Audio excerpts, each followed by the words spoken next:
आपके सामने जो नजर आता है विष्णु भगवान का दशावतार रूप में से पांचवा अवतार है वामन यानी कि त्रिविक्रम रूप। इस रूप को हम वामन बोले तो इस रूप को हम त्रिविक्रम बोलते हैं। जो बलिराजा को मारने के लिए जो विष्णु भगवान ने रूप धारण किया था वही रूप को यहाँ पर दिखाया। बलिराजा यज्ञ करते समय इस ब्राह्मण के वटु के रूप में विष्णु भगवान आके 3 पांव धरती पे रखने के लिए मांग लेता है। तभी बलिराजा ने उसके परिवार के साथ उसके दैत्य गुरु शुक्राचार्य जी से गंगा को साक्षी मान के वामन रूप में रहने वाला विष्णु भगवान को यहाँ 3 पांव देने का वादा करता है। जब 3 पांव देने का वादा किया तो विष्णु भगवान इस वामन रूप छोड़ के इस तरह त्रिविक्रम रूप में यानी धरती से आकाश तक एक ही रूप में प्रकट होके पहला पांव धरती के ऊपर, दूसरा आकाश के ऊपर, तीसरा उसके सर के ऊपर रखे से कुचल दिया था।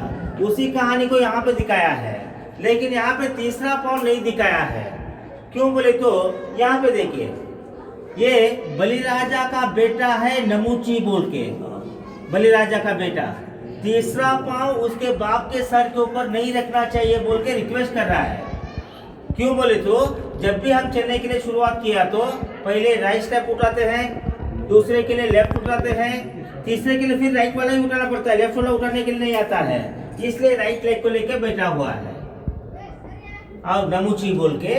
और ये त्रिशंकु स्वर्ग बोल के बीच में अटका हुआ, सो ऊपर आकाश में भी नहीं, नीचे धरती पे भी नहीं, बीच में अटका हुआ, उसके ऊपर ही स्वर्ग आता है बोल के। और उसी तरह यहाँ पे सारे दैवगण है।